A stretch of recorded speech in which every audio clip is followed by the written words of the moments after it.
37.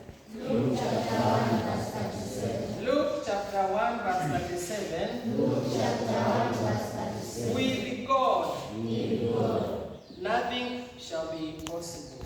nothing shall be For with God, For with God, for with God, for with God, nothing shall be impossible. nothing shall be impossible. Let us pray. Father, in the name of Jesus, I want to thank you for this wonderful morning. Thank you for your grace, for your presence in our midst. I pray that as we hear your word this morning, that this word will add value to us, and that every one of us will be improved and be able to hear your word and do according to your will and desire, and we shall make it progress. For it is in Jesus' name we pray. Amen. Nitasoma kwa Kiswahili kwa sababu Biblia ni ndani ya Kiswahili. Nitasoma kutoka Matthew chapter 14. Matthew chapter 14 verse 24 to 32. Matthew chapter 14 verse 24 to verse 32. Matthew chapter 14 verse 24 to 32. Tasoma kwa Kiswahili, lakini nitaongea kwa Kizungu. Zote ni lugha zetu za taifa. Na kile chombo kimekwisha kufika katikati ya bahari. Kinataabika sana na mawimbi, maana upepo ulikuwa wa mbisho. Hata wakati wa zamu ya 4 ya usiku, Yesu akawaendea akienda kwa miguu juu ya bahari. Wanafunzi walipomwona akienda juu ya bahari, wakafadhaika wakisema, ni kivuli. Wakapiga yowe kwa hofu. Mara Yesu alinena akawaambia, jipeni moyo, ni mimi, msiogope. Petro akajibu akasema, Bwana, ikiwa ni wewe, niamuru nije kwako juu ya maji. Akasema, njoo. Petro akashuka chomboni, akaenda kwa miguu juu ya maji ili kumwendea Yesu. Verse 30. Lakini alipoona upepo akaogopa, akaanza kuzama, akapiga yowe akisema, Bwana niokoe. Mara Yesu akanyosha mkono wake, akamshika, akamwambia, ewe mwenye imani haba, mbona uliona shaka? Na walipopanda chomboni, upepo ulikoma. Now, our topic today is hindrances to your progress. Hindrances to your progress. Hindrances to your progress. Now, when you look at the story, it is after Jesus fed the 5,000 people. So he told the disciples to go on the boat, to go to the other side. And he remained behind. Listen, just listen. He remained behind, making sure that the crowds were dispersed and they had gone home. And Jesus went to prayer because he used to pray even after meetings. So, the Bible is saying the third watch, the fourth watch, that is the last 3 hours between saa 9 na saa 12. So, the Bible is not specifying exactly what was the time. Between saa 9 na saa 12 asubuhi. So, Jesus is coming, and following them, he is walking on water. On water, not on a boat, on water, walking on water. Against forces of gravity. He's walking on water. And when they saw him, they thought it is a ghost. They were afraid. And I like Peter because Peter was all the time curious. He was all the time asking questions. So, Peter, when Jesus saw they were afraid, he told them, it is me, don't be afraid. It is me, don't be afraid. So, Peter told Jesus, if it is you, call me to come to you walking on water. Then Peter went out of the boat. Peter went out of the boat and he stepped on the water and he started on walking towards Jesus. On water like Jesus was walking. But now something happened. Remember the Bible is saying that the wind was beating against the boat. The wind was beating against the boat and the boat was being disturbed. The Bible says that when Peter looked at the waves, he started sinking. He started sinking. Then Peter told him.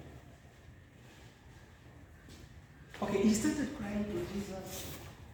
And he told Jesus, I'm sinking. Help me. Then Jesus stretched his hand and held Peter. And they walked together toward the boat. And the Bible says when they got into the boat, the wind stopped. Jesus did not stop the wind. He did not say, peace, be still. The wind stopped on its own. Now, there are 4 things I want us to get from this story. Entrances to your progress. Say entrances to my progress. Entrances to my progress. From this story, we will see about 4 things that are able to make you not to progress. The first thing,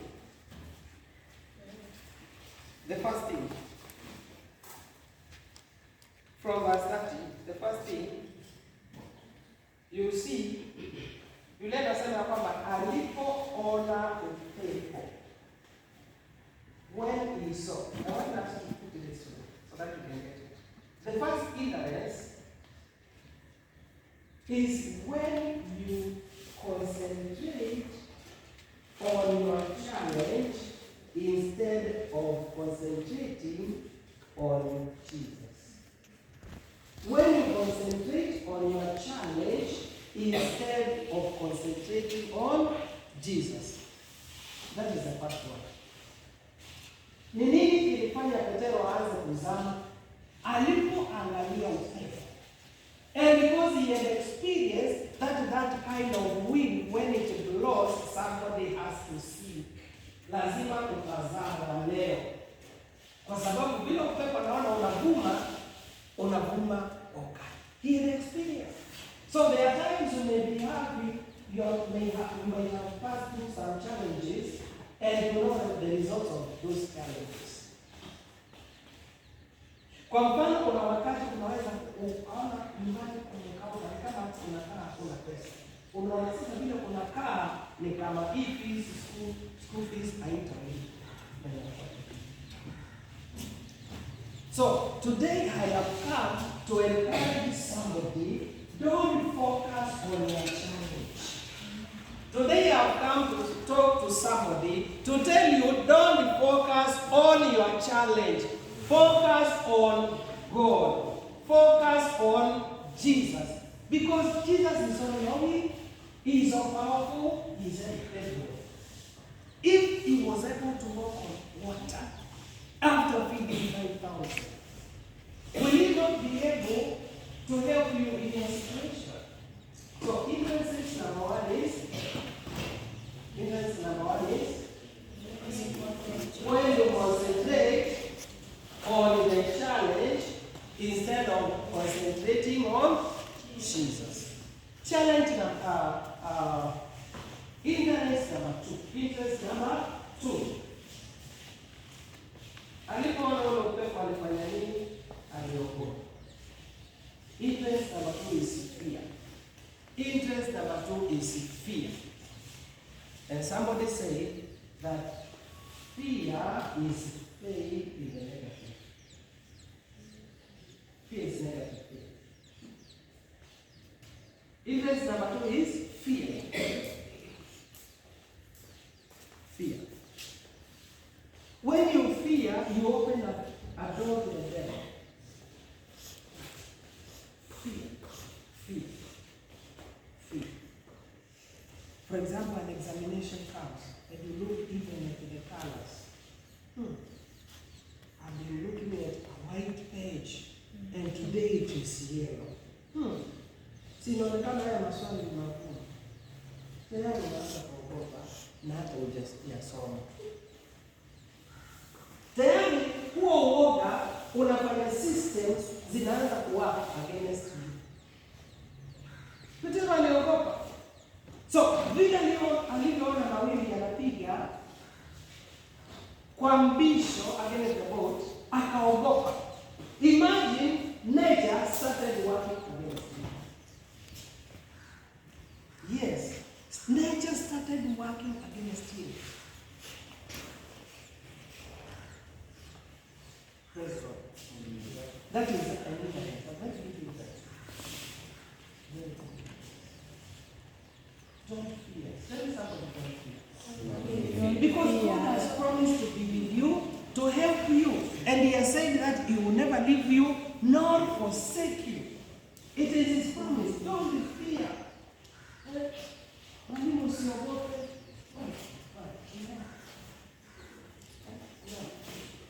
Usiogope.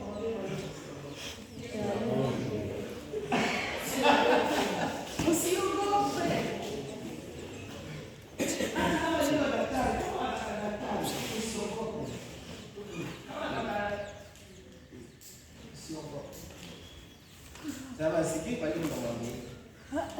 Usiogope. Mwambie mtu usiogope. Now, interest number 3. Interest number 3. Interest number 3. Unaona Yesu alipomshika mkono alimwambiaje, ewe mwenye imani hapa. Right? Little faith. Little faith. Little faith. Kuna watu unakuta anasema kuna imani lakini ni kama haamini kabisa. Wangapi wako na imani? Wangapi wanaamini ya kwamba hawatafunzwa shule kwa sababu ya shule? Sasa waweza kuwa unaomba kwa mfano kwa ajili ya school fees. Baba, kwa jina la Yesu Kristo naomba kwa ajili ya school fees. Just setting an example. Lakini baada ya kuomba hivyo najiuliza na kweli jamani, na pia naona baba na pesa. Hata pesa wapi? I tell you are canceling everything.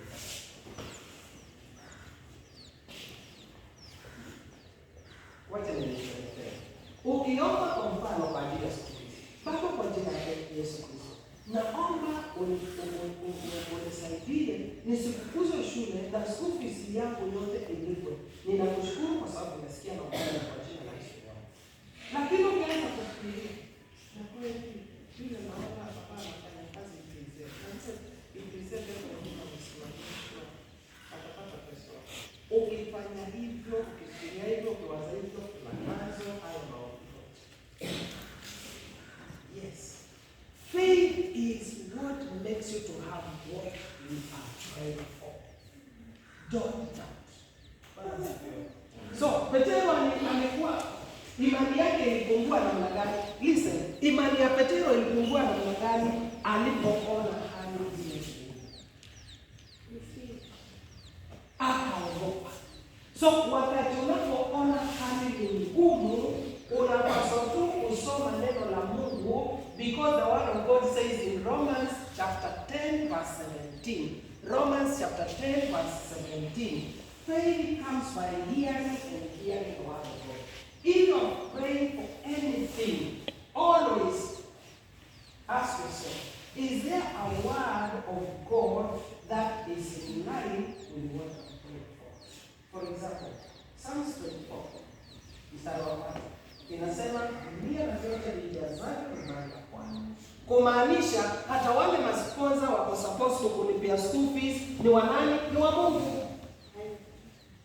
Kuna mtu anaweza kuamua haje shule ya Wendani aseme sasa hii ni grade ngapi ziko hapa? Aseme 7, 8, 9, 10 kwa bilioni na analipa 5 years.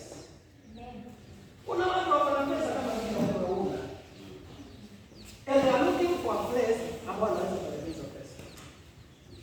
Juzi hapa kanisani nilisema kuna mtoto tunataka ni sponsor wa kaua some. Ajabu nikaangalia hizo mtoto sijui alihamishwa kutoka hapa na kule. Huyu mtoto hayuko hapa. Sasa huyo ni pepo na sisi. Nilisema ninataka nisomeshe. Akahamishwa. Sijui alihamishwa. So kuna watu wanataka mahali ambapo wanaweza kuweka pesa zao. Kwa nini wasiweke wako? So mwambie mtu usiwe na imani kidogo. Mwambie kama umeamini, amini ya kwamba Mungu anaweza. Look, Jesus is walking on feet and he is the one that is going to walk. Kwa nini asitembee kama vile Yesu anatembea? Ni kwa sababu ya imani hapa. Wanaangalia hapa. Sababu na mabaki kama wale. Wacha niongee na makuu. Wacha niongee na matendo. Ukitaka na usiogope. Hata sasa ya mwisho, interest number 4. Interest number 4. Doubt. D-O-U-B-T. Doubt. D-O-U-B-T. Doubt. Doubt. What is doubt? Yeah.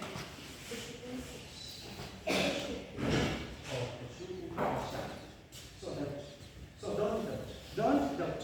If you're praying for anything, don't doubt.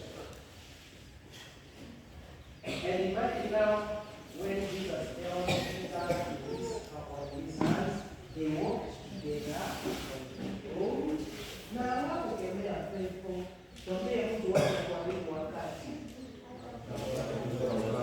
Wacha kuharibu wakati.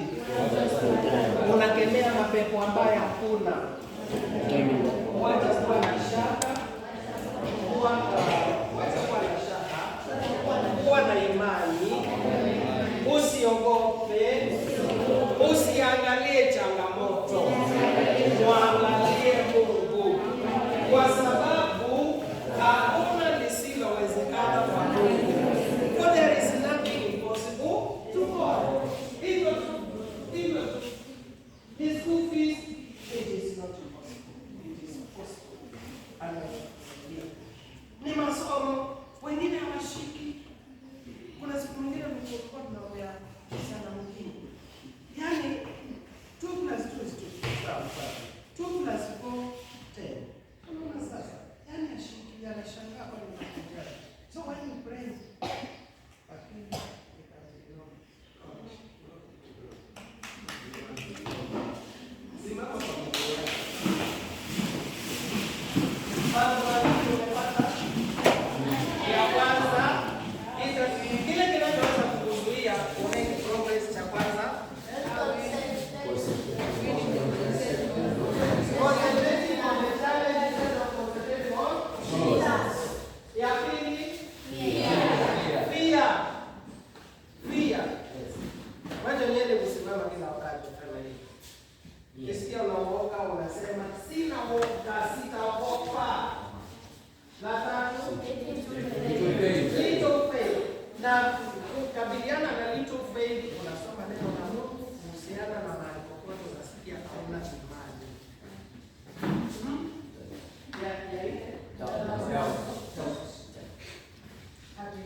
we have seen Jesus walking on feet, and we have seen that Peter also walked on feet on water.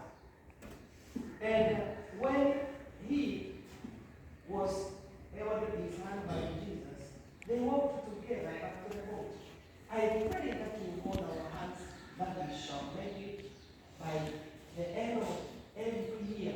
We shall always be giving thanks unto you because of the progress that you have made as a school, because of the progress that we've been making as a class, because of the progress that we've been making as individual teachers.